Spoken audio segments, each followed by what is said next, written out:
semua yang terlihat modern itu aman, dan tidak semua yang dianggap biasa berarti benar. Assalamualaikum warahmatullahi wabarakatuh. Kami dari tim Fortuna Fox dan hari ini kami akan membawakan dua sudut pandang yang berbeda dalam mosi. Dewan ini menyesalkan normalisasi rokok elektrik sebagai alternatif aman bagi remaja. Karena di tengah perkembangan tren rokok elektrik di kalangan anak muda muncul berbagai perdebatan besar antara kesehatan, kebebasan individu, serta tanggung jawab dalam melindungi generasi muda. Saya Nur Wafik Azizah, saya sebagai opening government. Saya akan memulai dalam 1, 2, 3. Yang paling berbahaya dari racun bukan saat ia terasa pahit, tetapi saat ia mulai merasa normal. Hari ini saya dari opening government berdiri mendukung mosi ini, yaitu Dewan ini menyesalkan normalisasi rokok elektrik sebagai alternatif aman bagi remaja. Karena persoalan terbesar hari ini bukan sekedar vape semata, melainkan bagaimana masyarakat mulai menganggap vape sebagai sesuatu yang wajar, modern, bahkan aman untuk remaja. Kita hidup di era ketika candu dikemas sebagai rasa stroberi, desain estetik, serta promosi media sosial, lalu dijual kepada anak muda atas nama gaya hidup. Dan ketika masyarakat mulai permisif terhadap hal itu, maka sedang dinormalisasi sebenarnya adalah ketergantungan nikotin sejak usia dini. Hari ini saya akan membuktikan 3 hal utama Dewan Juri. Yang pertama yaitu vape tetap berbahaya bagi kesehatan remaja. Yang kedua yaitu normalisasi vape menciptakan generasi baru pecandu nikotin. Yang ketiga yaitu dampaknya meluas hingga aspek sosial, ekonomi, serta psikologis remaja. Maka inti perdebatan hari ini bukan apakah vape itu lebih aman dibandingkan rokok biasa, tetapi apakah masyarakat pantas membiarkan remaja mengonsumsi zat adiktif hanya karena bentuknya terlihat lebih modern. Poin pertama Dewan Juri, vape tidak aman bagi remaja. Banyak pihak yang mencoba membangun narasi bahwa vape alternatif aman, padahal menurut World Health Organization (WHO) dan Center of Disease Control and Prevention CDC, tidak ada produk lain yaitu nikotin yang aman bagi anak dan remaja. Sebagian besar vape mengandung nikotin dalam kadar tinggi dan bersifat adiktif. CDC menjelaskan bahwa otak remaja masih bisa berkembang sampai usia 25 tahun dan paparan nikotin dapat mengganggu bagian otak yang mengatur perhatian, pembelajaran, kontrol emosi, serta pengambilan keputusan. Artinya apa Dewan Juri? Artinya ketika seseorang remaja menggunakan vape secara rutin, dia bukan hanya sedang menghirup uap biasa, tetapi sedang membentuk ketergantungan biologis yang dapat mempengaruhi perkembangan otaknya dalam jangka panjang. Tidak berhenti sampai di sini Dewan Juri, cairan vape juga mengandung zat kimia berbahaya seperti formaldehyde, acrylate, serta logam berat dan juga partikel ultra halus yang dapat masuk ke dalam paru-paru.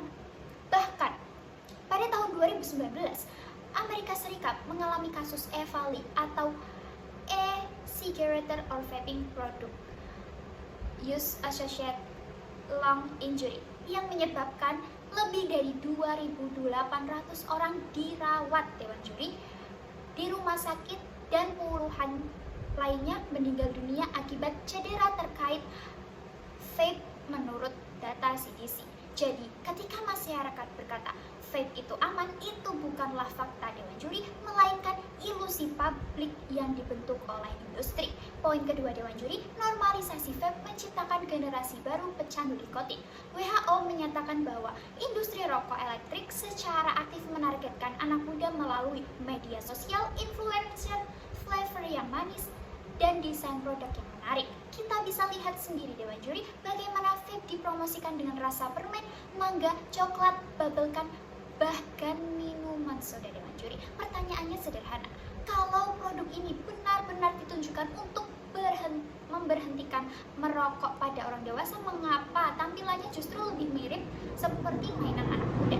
Data National Youth Tobacco Survey di Amerika Serikat pada tahun 2024 menunjukkan bahwa jutaan pelajar masih menggunakan vape, Dewan Juri, dan sebagian menggunakan produk berflavor. Ini membuktikan apa? Membuktikan bahwa daya tarik utama vape memang diarahkan kepada generasi muda. Bahayanya, banyak remaja yang awalnya tidak pernah merokok justru mulai mengenal nikotin melalui vape.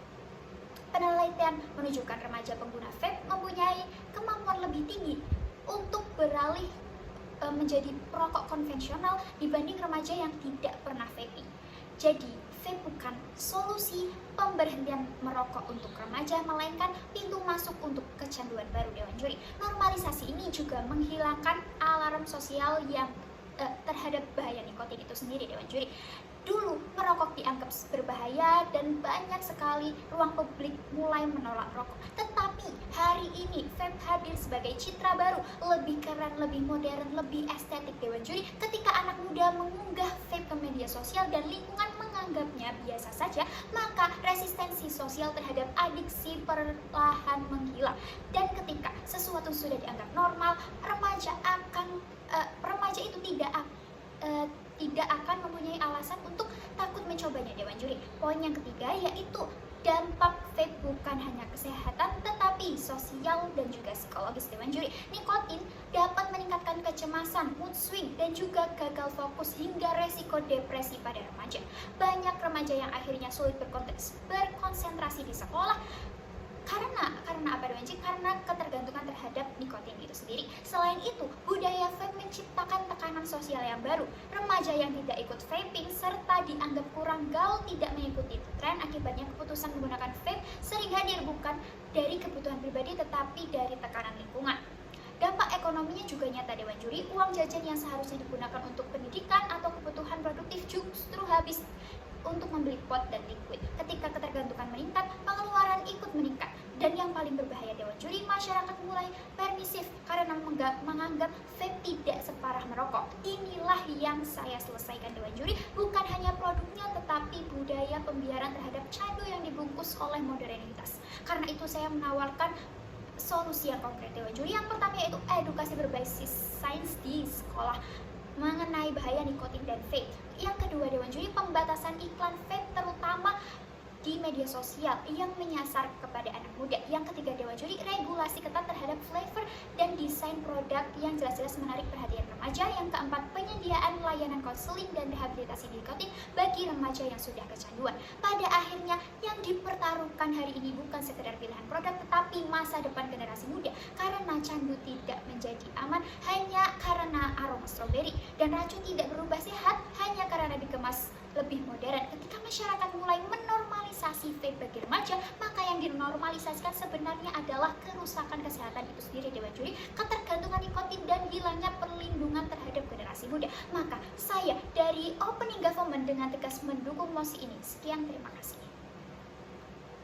Terkadang, Dewan Juri, masyarakat lebih sibuk terlihat peduli daripada benar-benar menyelesaikan masalahnya. Dewan Juri yang terhormat, di sini saya berdiri sebagai opening opposition dan saya Virial Nurul Badriah menolak mosi Dewan ini menyesalkan normalisasi rokok elektrik sebagai alternatif aman bagi remaja. Perlu saya tegaskan kembali bahwa sejak awal saya tidak mendukung remaja menggunakan vape. Namun saya di sini menolak cara berpikir hitam putih yang dibangun oleh pihak government. Dia mencoba menggiring opini bahwa setiap bentuk pengakuan terhadap vape sebagai alternatif yang lebih rendah resiko sama saja dengan mendukung anak muda untuk vaping. Dan ini amatlah keliru, Dewan Juri.